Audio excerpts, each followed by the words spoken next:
Good morning, everybody. We're just going to wait just a few extra minutes here while we let everybody in, and we'll get started.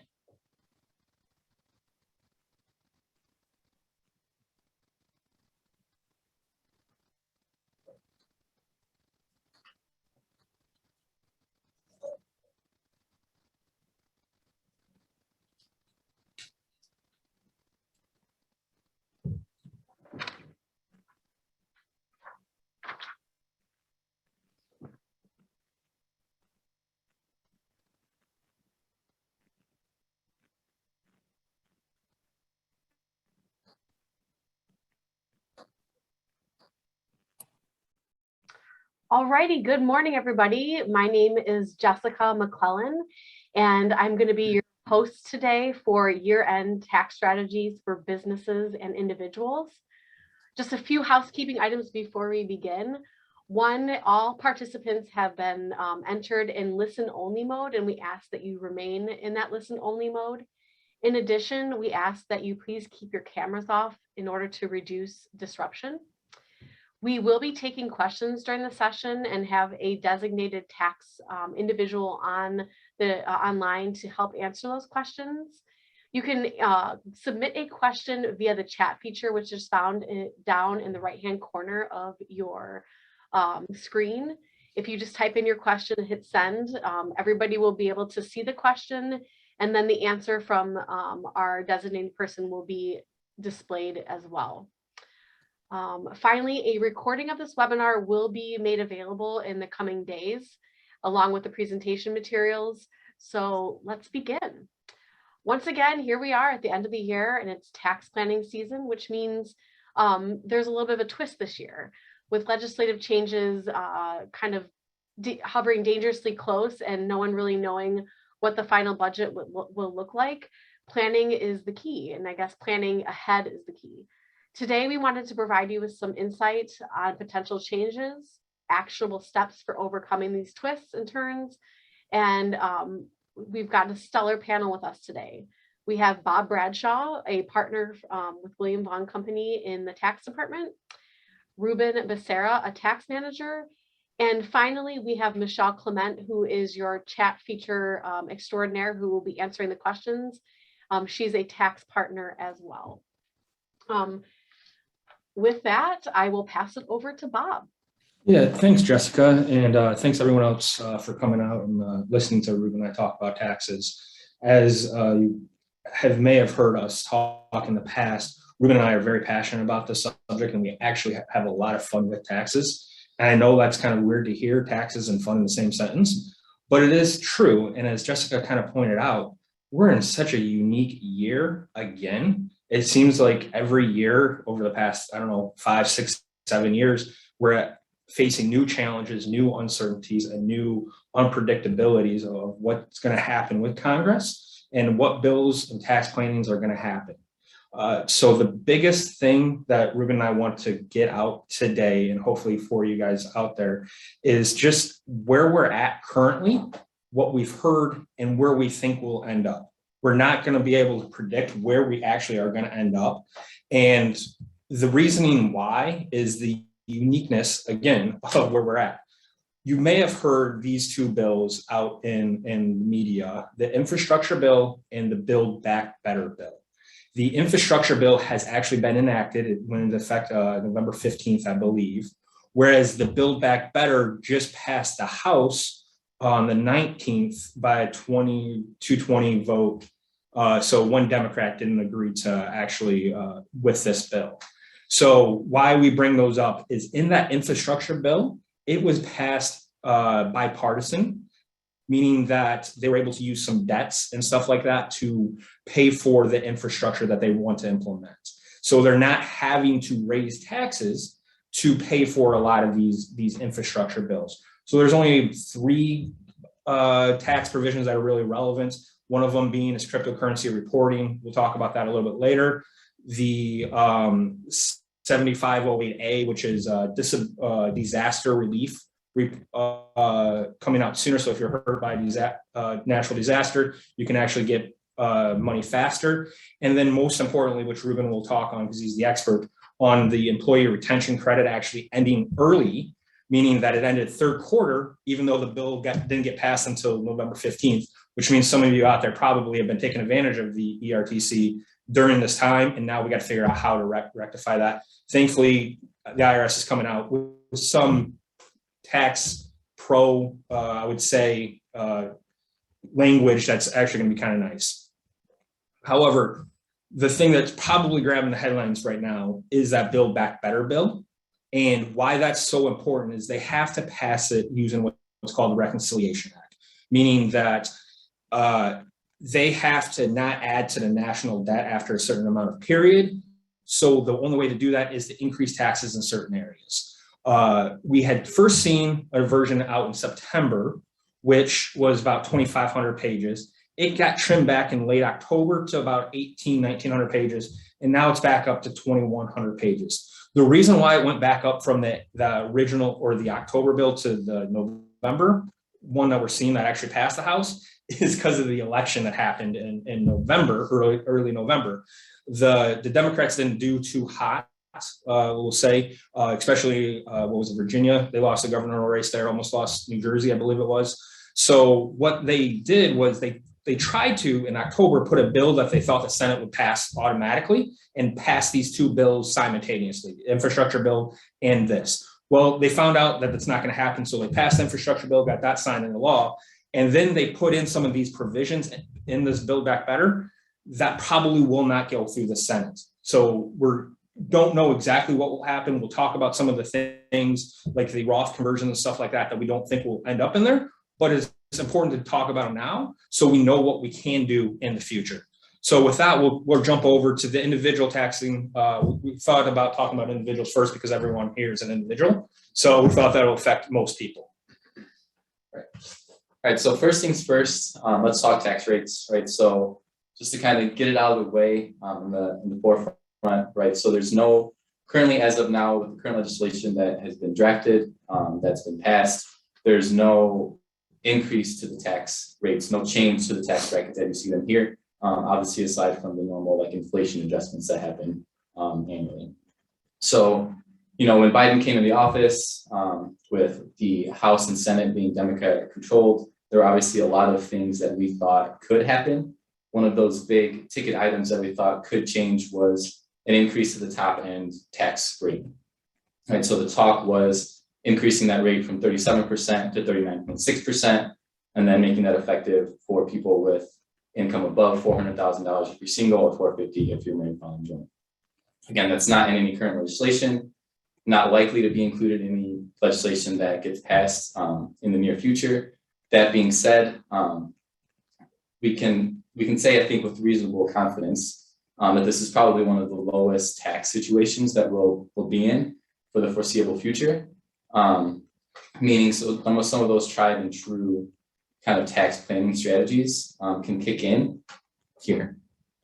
So some of those would be, you know, accelerating income into this year, deferring deductions in the later years when the tax brackets are going to be higher. Things like that are important to take, or are important to keep in mind for 2021, since we know, you know, again, tax rates are just likely to go higher, and also with the TCJA rate sunsetting in 2025, we know those are going to increase in 2026. So just main takeaway from this, probably lowest tax situation we're going to be in. So great planning opportunity for 2021 to kind of take advantage of that. And then going into capital gain rates, kind of a similar story. Again, so there was talk of wanting to increase that top end rate from 20% to 25%. The unique thing with this one being that they wanted to make that change effective as of September 13th, 2021, which is when that change was kind of introduced. So again, nothing in current legislation to increase that, but same kind of idea as individual rates. We know it's something they want to do. They could come back and do that this year. They could come back and do that at the end of the year. So it's something to think about taking advantage of, especially that 15% rate that you see there, because you have a lot of wiggle room there to take advantage of that. So in the event that they do increase rates, it's also something to think about there. Yep. Yeah, absolutely. So as one thing that is actually in this bill is the Code Section 1411. This is actually one of my favorite sections to talk about, not because I like this tax, but because it's so well drafted. This bill was introduced in 2010. It became law in 2013, Jan 1. So it took over, 2.5 years to actually get into tax law. Whereas the bills we're talking about right now, we don't even know what it is, and it's going to be introduced by the end of this year. So speaking of which, I personally believe we'll see something from Congress December 24th, because I forgot to mention this at the top, but we still have a budget bill. They still have the debt stuff they have to deal with. Budget comes up, the 3rd of this Friday. So we still have some very important things to talk about. So they're going to be giving Ruben and I an early Christmas gift, most everyone else a pain, because we only have 5 days to implement what actually happened. So with that, and why we wanted to bring this up, is this NIT is what's commonly referred to. It's a 3.8% tax on all your passive income. If you're married, filing joint, it's $250,000. Anything above that, if you're single, it's $200,000. Well, what they're trying to do, and what I don't like what Congress does with these bills as they're ramming them through, is they tie them into code sections that are already in existence. We saw that a lot with the coronavirus bills and stuff like that. They tied things to existing code sections that weren't meant for what they're intending and what Congress is intending. Congress is intending with this, and what they want to do is the S corp not being subject to SE tax. So for those who don't know, partnerships, typically, if you're active in a partnership, you have to pay self-employment tax, which if you get to a certain level above Social Security, you're still paying about 2.9% Medicare tax, which is 1.45 employee, employer added together, you get that 2.9. So if you're an S corporation, you don't have to pay that because the earnings aren't considered self-employment income to you. So what they're trying to do is tack this NIT on and say, hey, you know what? If you're not going to pay the 2.9, you're going to pay the 3.8% for the passive income. Not the intent of the NIT at all. It was in place because of ACA, Affordable Care Act, Obamacare stuff, and it was ways to pay for that. This is just a way they're trying to tack it on. The things that are really jump out to Ruben and I, and Michelle especially, is it hits all trusts. So if you have set up a trust for numerous reasons, as it's whatever you have out there, this could really impact your tax situation at the bottom line if we're not thinking about how to plan around this, maybe starting to do distributions out of a trust, which isn't the point of a trust, right? I mean, the point of a trust is to get your money into it. So it's just something very important to talk about and think about, because this, I do think, will stay in the final bill. And then again, it just brings up the whole entity structure. Are we set up right? Good time to be talking about that right now, because then we can kind of see exactly where you're at and where you want to be. Yep. So this next item, the surtax here, probably won't really affect too many of us at an individual level. So the surtax they're talking about is on modified AGI above $10 million, instituting a 5% just additional tax on top of your original tax rate. And then if you get above AGI of 25 million, that turns into 8%. The big item here that we think could affect a lot of people is the estate and trust surtax. So as Bob just mentioned, right, the point of a trust and some of these entities isn't really to keep, isn't to distribute income out, right? It's to keep that income in there, let it grow, those type of things. This surtax has the potential to penalize that. And so for estates and trusts, if you have undistributed taxable income in there above 200,000, you're going to be taxed at 5%, but charged an additional 5% tax. And if you have AGI above 500,000, you're taxed an additional 8%. So just something, the main takeaway here is kind of thinking about maximizing the strategies that we can to, minimize the undistributed taxable income that we keep in there, so we don't get hit with those surtaxes. Yeah, this plus that 3.8% tax, and you're looking at a 10% rate increase if you make $500,000. Now, we're definitely not saying trusts are bad. Trusts are amazing vehicles to use. They are definitely where you should be. Myself personally, I have two. I have a Q-tip and I have a life insurance trust. So they're very valuable trusts to have in place because they do everything you want them to do: avoid probate, get money, protect your assets, all that stuff, get them down to the beneficiaries. So they're very beneficial, but we need to be talking about this stuff now because they can, if this comes into act, December 24th or whenever it is, we're going to have very little time to make things happen.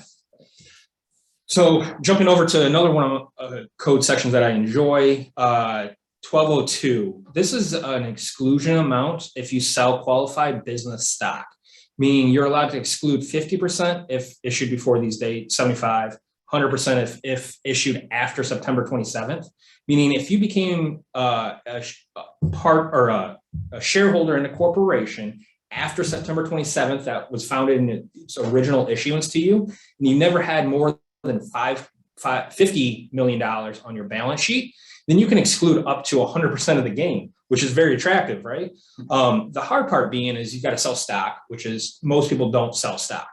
But with that rate, or let me back up, the 1202 was introduced in 1993. The rate at that point in time was 28%. And then in 2003, with the Bush tax cuts in 2001, 2003 timeframe, capital gains rates got dropped down to 15%. So yeah, even though I get to exclude 50% of my gain from the sale of the stock, I still have to be taxed the residual 50% at that 28% rate. So my effective rate is 14% at that point in time. So 1202 hasn't been around for that long because no one was really taking advantage of it there. So in 2010, they instituted this 100% exclusion. So one of the qualifying factors is you have to hold the stock for more than 5 years. Well, so we're now starting to slowly see some of these transactions happen and stuff like that. So if you are a C corporation that has originally issued stock to you, this is something to be very cognizant of, because this is proposed. And as you can see, the effective date is the first time it comes into effect. So we want to talk about, if this applies to you specifically, about these exclusion limits, because if you're selling your stock, you're going to be above 400,000 typically. So just something to be cautious of and thinking about as we move forward. All right, so virtual currency, right? It's definitely something that's been a hot button issue over the last several years as kind of Bitcoin and some of these other currencies that kind of gained popularity, especially over the last year or 2 years or so. So a couple of big things here with virtual currency, right? So the infrastructure bill that was passed has a couple of big items that become effective in 2024. The first one being broker reporting requirements to the IRS. So that basically means if you kind of provide a service, just like, if you provide a service like a trade of stock or bonds, stuff like that, you're now going to be required to report that to the IRS. The big kind of question there is, what is a broker? Kind of what do the IRS define as that? And there's a lot of the virtual currency industry, I think, is kind of pushing back on that. The other big ticket item from that infrastructure bill is that any business must report a transaction of more than $10,000 if using virtual currency. That's any business. You don't have to be defined as a broker. If you make a sale and you accepted Bitcoin and that the amount of the sale was over $10,000, you're required to report that to the IRS. Again, this is another one that the industry has a very big problem with. I think they're kind of worried that this might push the currency kind of out of existence, because you're going to say, if we have a big transaction amount, why don't we just use dollars, because we don't have to report. You don't have to report anything, right? So that's kind of the big thing from the infrastructure bill. The potential big thing from the Build Back Better bill is subjecting virtual currency to the wash sale rules. Right, so if you take a step back and say, okay, what is a wash sale? So if I buy a stock today for $100 and tomorrow it goes down to $50. So I sell it at a $50 loss, buy it for $50. Theoretically, right, you'd be able to deduct that $50 loss and go on. Wash sale rules say no. If you bought it, sold it within a 30-day period, that loss is disallowed. The $50 theoretical loss gets added back to your basis, so you're essentially at the same place, right? So virtual currency for the past how many years that it's been in existence, right, hasn't been subject to those rules. So people have been able to, buy Bitcoin for $1,000 one day, sell it for $500 the next day, take advantage of those losses. The big thing from the Build Back Better bill is eliminating that guidance. And I know Bob's heavily involved in virtual currency, so I have some additional input. My $65 of Bitcoin or whatever I have. So no, the big takeaway here is if you have those wash sales, sell by the end of the year and buy back, right? Let's harvest those losses as we can. get them now. And as what we see here is if you're investing in it, if you're using a Coinbase or whatever it is, anytime you buy or sell, that's a cap gain. And if you're harvesting, if you're using your utilities and stuff like that, then that's an ordinary gain, goes on Schedule C, it's treated as inventory for purposes. One thing to note is they moved the box where you have to indicate if you had any transactions from Schedule 1 up to page 1, meaning that on every single page, every single 1040 this year, you have to check the box, yes or no. Did you buy or sell any cryptocurrency? Because that is a reportable event, no matter how much it is. Standard deductions. So this hasn't really changed. As Ruben kind of mentioned earlier on, this got instituted in 2017 for the 2018 tax year under what we've referred to as TCJA, the Trump tax cuts. This is set to expire in 2025, meaning sunset in 2025. 26, we go back to the original standard deductions, which were about half of this. And then we also get back the personal exemptions. Right now, they repealed personal exemptions, and then they instituted doubling the standard deduction. The big thing here to point out and to talk about is there are basically four items you can take as a standard deduction.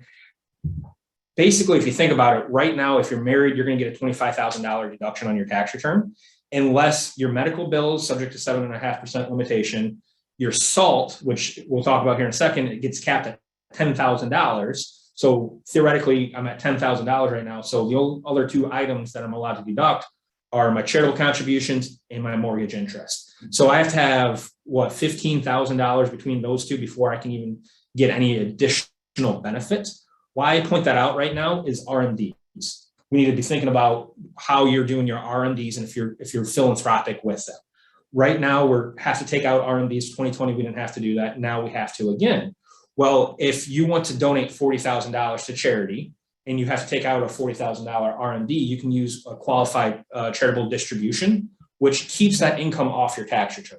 It's called a QCD. It keeps it right off of your tax return, meaning you don't have to pick up that $40,000 income. And then you're like, well, Bob, why don't I get the same amount? I get it as a deduction. Well, you don't, because again, you're already getting a $15,000 benefit right here if you had no charitable contributions, right? So this is effectively getting you a $15,000 deduction by doing a QCD. So it's just something to continue to think about if you are philanthropic in that.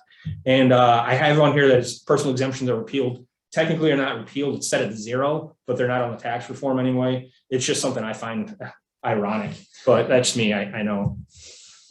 All right. So as Bob mentioned, kind of briefly, just a second ago, so the state and local tax deduction, if you recall, under TCJA, that was capped at $10,000, right? So that includes things like your income tax, your sales tax, your real estate tax, stuff like that. Obviously before there was a lot of tax planning strategies around paying estimates before December 31st, so you could take advantage and get those on Schedule A. A lot of that went away with $10,000 cap because a lot of people hit that just on real estate tax alone. What a lot of people or what a lot of states were doing in response to that and kind of trying to find a workaround for their kind of residents and people that are doing business in their state, they were starting to institute an entity level kind of pass-through tax. So essentially what you could do is elect to be taxed at the entity level in, say, like New York. You would get that deduction on your tax return. You would then file a New York return at the individual level, but then you would get a full 100% credit for that amount that you paid in tax to New York at the entity level. So you weren't able to use that in Schedule A, but you still kind of got the benefit of the deduction on your business side and got the credit for it, so you don't have to pay anything on your individual taxes. So when some of those things kind of started coming out, it was kind of unclear what the IRS was going to do about it. We weren't sure if they were going to be okay with it, because it was a workaround, that type of thing. They came out with notice 2020-75 that basically said, okay, we're going to allow this to happen. And so kind of since then, there's been, I think, a lot more states that have kind of jumped on the bandwagon and started instituting this. So it could definitely be a beneficial thing for our pass-through entities, things like that. So I guess another thing from a state and local tax perspective, right? So in the initial Build Back Better framework, there wasn't anything related to state and local taxes. There was talk previously about repealing the $10,000 cap. When Biden came out with his original framework, there wasn't anything in there about that. The $10,000 cap was going to stay through 2025 when it was expected to sunset. And the bill passed by the House, it's proposed to increase that cap to $80,000 through 2030. And then that $10,000 cap will come back into play in 2031. But then after that, it gets repealed completely thereafter. So if that kind of stays in place, not sure if it will or not. If it stays in place, it kind of prevents a unique planning opportunity for 2031. And then you're going to want to obviously delay payments as much as you can in that year because you're not going to get benefit of them and push them into future years as much as you can. Just kind of a weird quirk.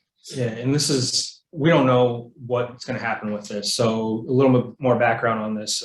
Many of you guys may have heard Senators Sinema and Manchin saying, "Hey, we're not going to sign the bills as they are." A lot of other Democrats, mainly in California, New Jersey, New York, high taxing states, have said, "Hey, we're not going to sign the bill unless we see this SALT cap raised." Why? Because of the highest taxing states. So the real estate and stuff like that and income taxes are a lot higher for those individuals. What 2020-75 did is it addressed a lot of the issues that a lot of people probably on this Zoom have experienced, is that pass-through tax, right? Now we have some way to get that deducted. So the new SALT cap isn't as pertinent for everyone as it was 2 years ago, but it's still something to think about. I personally don't know if they're going to be able to hang on to this and getting it up to the 80,000, because as Ruben pointed out, the 2030 will actually be an interesting year with 2031 and so forth. Additionally, this SALT cap is set to expire in 2025, right? So it's already set to sunset then. So as we'll go, we'll see what happens. So if you're waiting or thinking about paying real estate bills, maybe hold on and see what happens. So jumping over to what I think is kind of an important topic that got put in this latest go around, retirement accounts. So as you can see on here, no real changes to the amounts of the 401k IRA, except we got a $3,000 bump for that. 401ks jumped $1,000. So that's kind of nice to help with this inflation that we're obviously seeing across the globe here. RMDs are back. Your second payment is due if you took out for hardship of COVID. That's that $100,000 you're allowed to take out and pay it back over a 3-year period. That's going to be due here shortly as well. But what was originally in there, then removed, then put back in, are these things I'm going to talk about. The main one being the elimination of the backdoor Roth.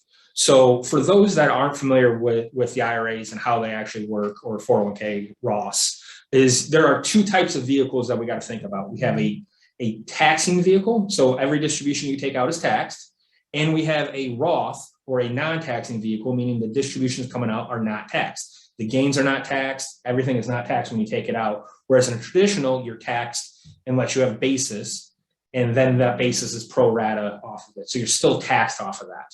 Well, the income thresholds, and these were instituted, 98 timeframe-ish. They were instituted to help the middle class or the lower class start saving for retirement. As we all saw issues with Social Security back then, we still have those issues now. So what they did is institute income limitations. I think the IRA is somewhere around 114,000. Your ability to contribute to a Roth phases out 200,000, give or take. It adjusts every year for inflation. So that means if I'm above 200,000, let's just say, and I want to invest into a Roth IRA, I can't, because I'm ineligible to contribute. But however, there's this back door per se.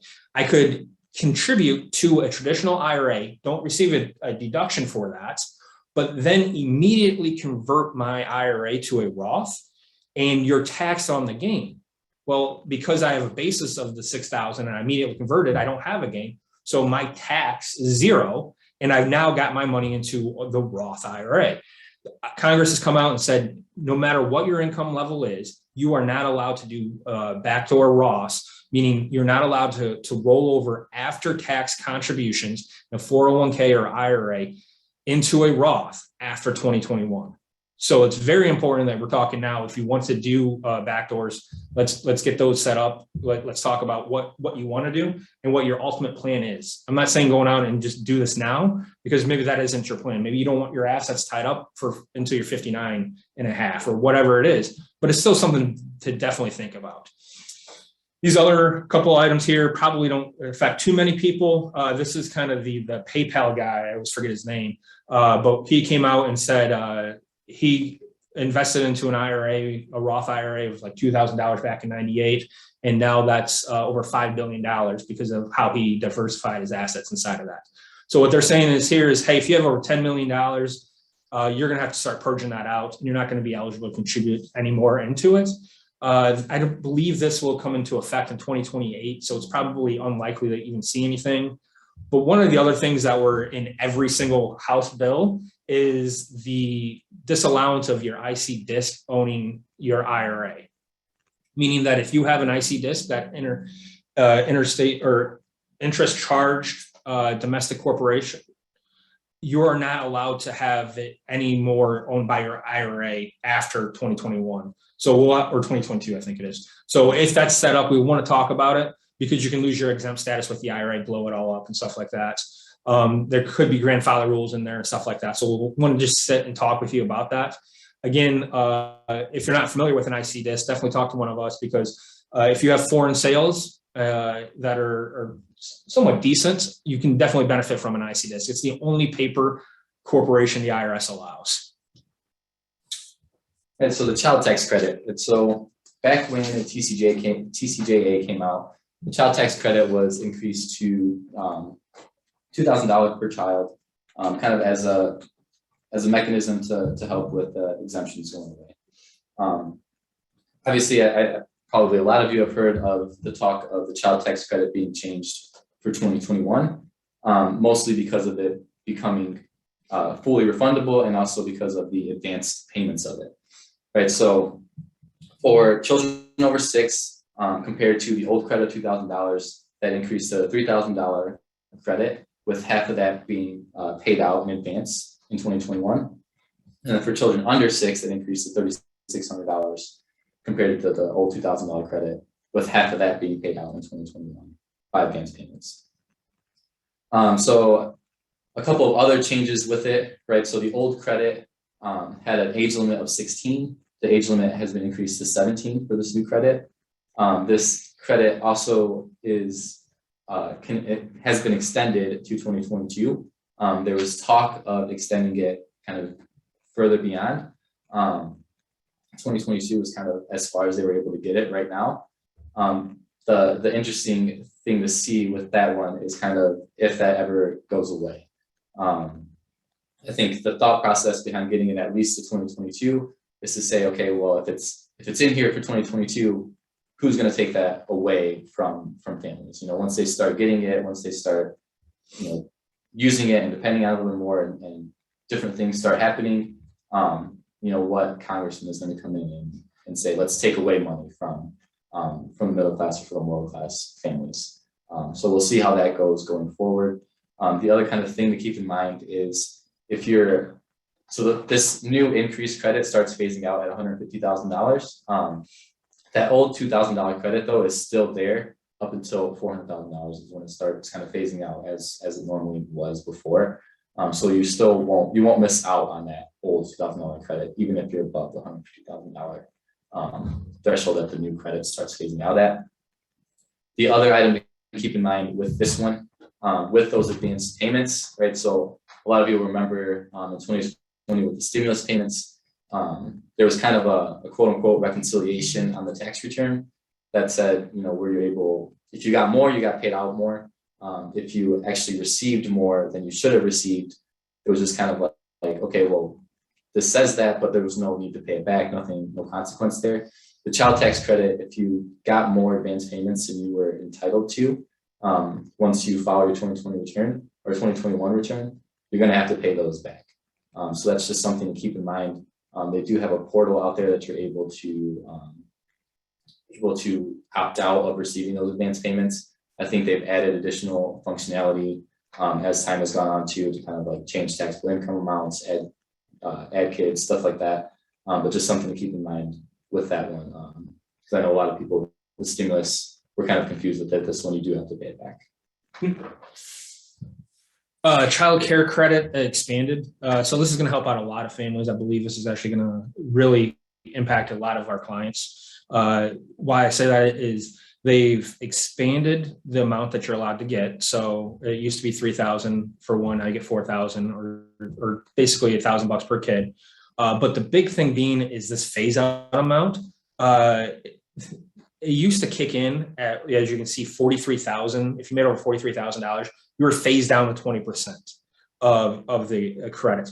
Now you get 50% of it phased down to 20% at 183,000.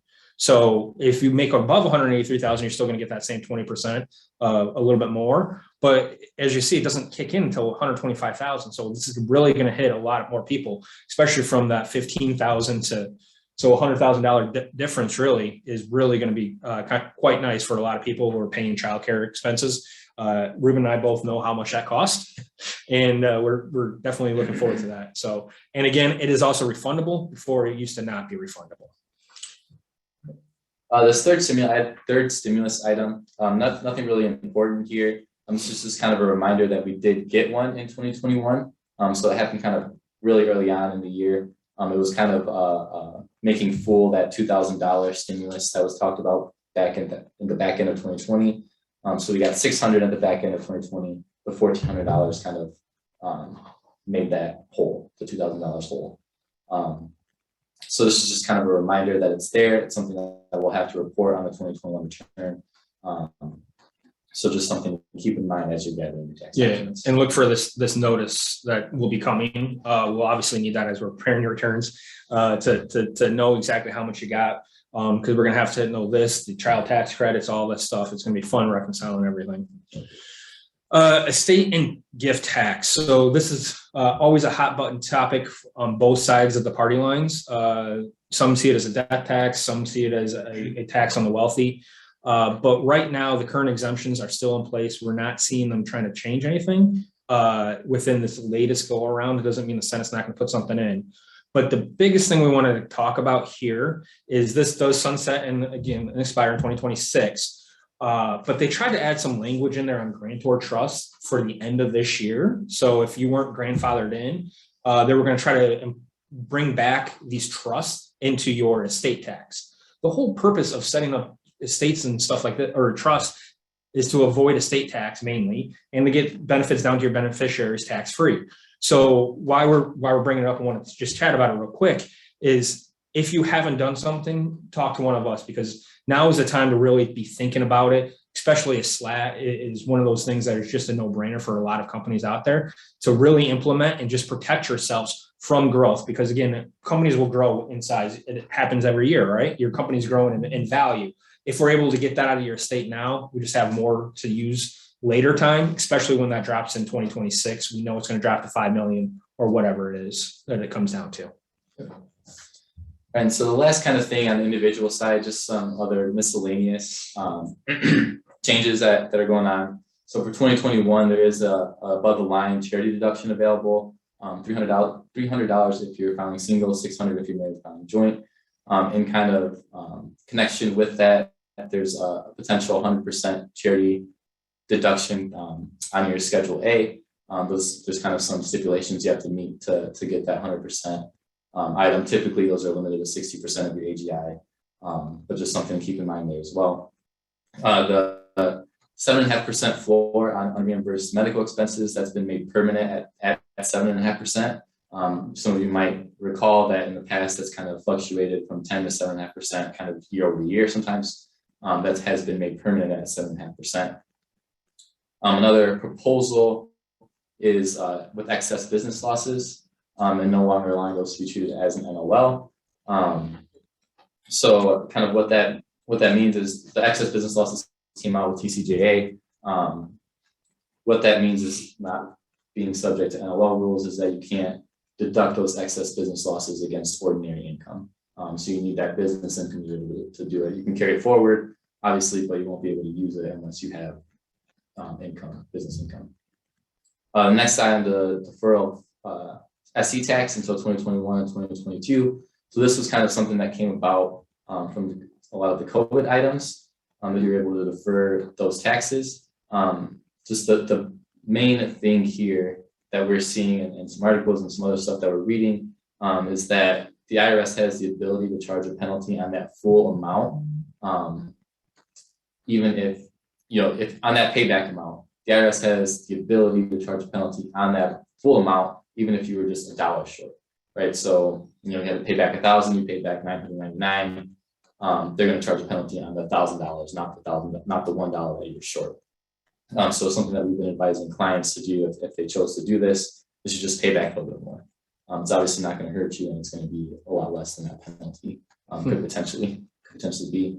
And then the final item is just reporting of the S corporation basis. A lot of some of you might recall that partnership capital was kind of required to be reported back in 2020. This is just kind of adding that on to S corps.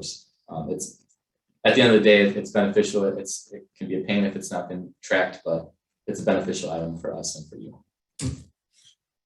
All right, jumping over some business tax law items. So I won't go on about PPP because I think everyone's tired of hearing about it. But one of the things that we just wanted to talk about is the new guidance that just came out, was last week or week before, that says you are allowed to claim the income in any year that you want. Basically, you can either claim it in 2020 or 2021, depending on when you need it. So what I mean by that is there was 3 stipulations that they said: when the expenses were incurred, when you applied for forgiveness, or when forgiveness was received. Originally, we had thought that you were not going to get the basis in this, in the PPP income until the forgiveness was received. Well, they said, no, you can just basically get it when the expenses were incurred. So if in 2020 you had a income limitation for whatever reason, and you weren't able to deduct certain things, you can actually go back and amend partnership taxes and stuff like that, or your individual tax returns, to get that full deduction now with that additional basis. So that's something to point out. One thing to also make sure is let us know about your interest expense. That's deductible as well, because that was forgiven as well. And then any S corp that was a C corp prior, that converted to an S corporation at some point in time, just be cautious of what's called AEMP. That's that accumulated earnings and profit you had prior to becoming a S corporation. The law says that you have to distribute that out before what's called the OAA. I know that's really getting tax geeky on you. I apologize for that. But what's important is the PPP income is considered tax exempt, which is over in that other column. So we actually have to distribute out AEMP first. But I also want to bring it up too, is if you have AEMP, think about maybe bailing that out, distributing it out. You can do a phantom distribution theoretically. We can walk through how that works. But we know capital gain rates are theoretically could go up at any point in time, right? We know we're at historical low rates. Let's take a look at where your income levels are, maybe take advantage of that 15% delta where you're at to be able to get it. So. All right, so corp tax rates, kind of a similar story to the individual tax rate side. There was a lot of talk, a lot of chatter about these going up. One of the proposed things, as we kind of laid out here, was a graduated tax, graduated tax rate, as we had in the past. As you know, currently it's a 21% flat tax rate. As of now, in the current legislation that we have out there, nothing in there about increasing tax rates for a majority of corporations. The one caveat being a 15% kind of minimum tax on large corporations, and that's just corporations with income over $1 billion. So probably not going to be a lot less, but just something to keep in mind. I guess another thing to keep in mind is a global minimum tax, kind of from the foreign side of things, of 15% as well that they're thinking about. No major changes here though, kind of similar to the individual side. Something to think about, as you know, rates will likely go up as we go forward, but no major changes for the foreseeable future. So one of the things that is right now out in the draft instructions of 1065, and yes, I just said I read the draft instructions of 1065, is this new reference to a court case called Rankenmeyer. What this has to do with is self-employment tax and limited partners. So if you're considered a limited partner in an S corporation, you're not subject to SC tax. So it's kind of one of those workarounds again for the self-employment tax of the 2.9% really if you're above 150,000 or whatever of income.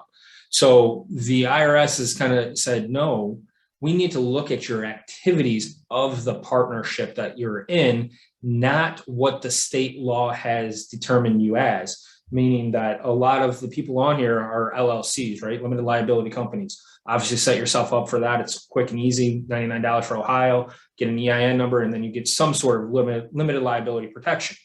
Well, the IRS says, well, that's fine, but you're not a limited partner for tax law. You have to look at this code section, that's the SE code section as it relates to limitedness and what you're actually doing.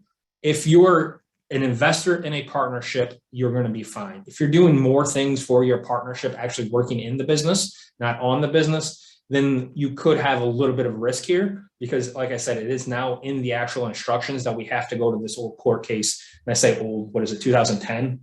So it's not that long ago. So it's definitely something to be concerned about or thinking about if this is one of you. Yeah. So these next few items will probably go through a little bit more quickly, just because there's not a ton of changes here, right? So qualified business conduction, something that's been around since TCJA came about. There was some talk of capping it at $500,000 for married filing joint, $400,000 for single, but nothing in any current legislation or anything that we're seeing. Not likely to be included in anything. Yep. So again, these are just some things that we always talk about as 199A. It's that 20% deduction. Just some things to think about. We can kind of go over this. If you have individual questions, you can always reach out to us. But we want to talk about a couple more slides here later on. Yep. Same kind of thing here. Nothing major. No big changes. These are kind of things that have been around for the last few years. Just some options to keep in mind if your gross receipts are under 26 million, right? You can elect to use the cash method. You can elect to be excluded from 263A calculations, things like that. Just stuff to keep in mind. Yep. And then just think about it. If you do qualify, maybe waiting one more year. So, because we know 21 is going to be low rate. So, but it's definitely something to talk about and see what you want. Yep. Again, these are just all types of ways to defer income. Mm-hmm. So we may not want to do it this year, but again, it's definitely something to talk about. Yep. So on this, capital expensing, we commonly refer to this as bonus depreciation. It can be new or used. It's all the same stuff. If you're putting stuff in the service, as long as it's not improving the building quality or the exterior of the building, you're going to be able to write it off 100%. Why we wanted to point it out now is you can kind of see that it's starting to phase out in 2023. We'll see a 20% reduction until it's fully phased out. Section 179 still is there. But you have to have business income. You got to be active in the business to get Section 179. So if you're passive in it, you're not going to be able to qualify for 179. Whereas we've had bonus depreciation around ever since basically been practicing. First came around in 2001 because of September 11th, and then it's just been kind of continuing around, kicking it around. Hopefully they'll continue to extend the needed expensing. But as most of us know, we've been taking 100% bonus since 2018. So we don't have a lot of depreciation left. Just something to be cautious of as you move forward and thinking about what assets you want to buy and how we want to do it. All right, next big thing, meals and entertainment expenses. So this is a kind of a big change for 2021 and 2022. Meals from a restaurant can be 100% deductible. So right, obviously in the past, those meals and entertainment expenses have been 50% deductible items. For 2021 and 2022, they have added that caveat of any meals from a restaurant being 100% deductible. I think the IRS came out not too long ago with kind of a definition of what exactly a meal from a restaurant is defined as. Kind of self-explanatory. Things like, if you have a cafeteria in your office, stuff like that isn't going to be a meal from a restaurant. But if you order takeout from the place on the street, that's a meal from a restaurant. It doesn't have to be eaten at a restaurant. It just has to be bought from a restaurant. So those are 100% items. Your 50% items are the same type of things that they've been in the past. Meals for the convenience of employer, business meals that are not from a restaurant. And then obviously you have your 0% deductible items like your entertainment expenses, and then any meals that are not separately stated from entertainment expenses. That'd be like, you buy a suite at a walleye game. It's all, it's not broken out. It's all just one line item. None of those meals are going to be deductible. And they also said that per diems are going to be allowed for 100% as well. So if you're one of the people who don't track your meals, you use a per diem calc, you're allowed to take that as a deduction. And you don't have to prove that you had them at restaurants. One of the things we also wanted to talk about is R&D expenses. So we're going to have to start capitalizing and amortizing those in 2022. That's not going to stick around. They're going to make that long and gone. But what is an R&D? It's no longer that lab coat thing that you think of with beakers and people, all the chemicals. A lot of people qualify for R&D. And what it basically is the IRS or Congress wants you to produce goods here in the United States. Plain and simple, if you're doing that and you're not claiming what's called the R&D credit, we should be chatting because a lot of people can qualify for that as long as you're producing goods here. A lot of unique ways of claiming this credit are out there, and there's a lot of potential out there. Along with 179D, that's a deduction that you get for certain things as well. That's been made permanent. It used to be one of those extender packages every year would get extended and all that good stuff. So again, as I said, they're proposing to do the immediate deduction to 2026. If it's not in the Build Back Better, it'll be in one of the provision codes that they always pass every year. So I'm not too worried about it, but just wanted to talk about R&D, make sure you're claiming those credits. All right, so the final thing, employee retention tax credit, right? So this has obviously been a big ticket item over the last couple of years. And honestly, could probably have like a full-on webinar just on this topic alone with all the nuances involved with it. It's something that I've been working on quite a bit over this past year. So I'll just try and touch on kind of the highlight or the high issues, the important issues. It's something that I think as a firm that we're trying to kind of revisit and kind of get a better emphasis on as the year end approaches. So if it's something that you've kind of thought about and haven't really looked into too much, or we thought about, back when it came out in 2020 and just haven't revisited it, certainly kind of keep that in mind. We'll probably have the conversation with you about it. It's worth the revisit because it's potentially big dollar amount benefits to you. So the employee retention tax credit, right? It's available for 2020 and 2021 on a quarter by quarter basis, right? And it's just as the name implies, right? It's a credit for retaining employees. So if you it's a credit equal to 50% of for 2020, the first $10,000 in qualified wages per quarter. That's capped at $10,000 of the wages for the year. 2021. It gets a little bit more beneficial. It's a 70% credit on the first $10,000 in qualified wages per quarter, and then there's no annual wage cap. So you have a potential to get earn $7,000 per quarter if you're eligible per quarter. So that there's a line on there that kind of says proposed to end the credit for most businesses after Q3. That's now official. So that was something that was in the infrastructure bill. That has been signed by President Biden and is in law.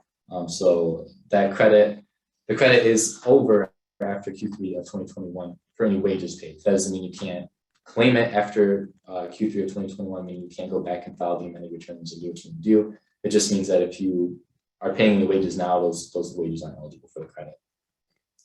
Eligibility is determined by one of two factors. So you can either have a governmental order that required your business to fully or partially shut down, and it can be, obviously for something like a restaurant, it's kind of black and white, right?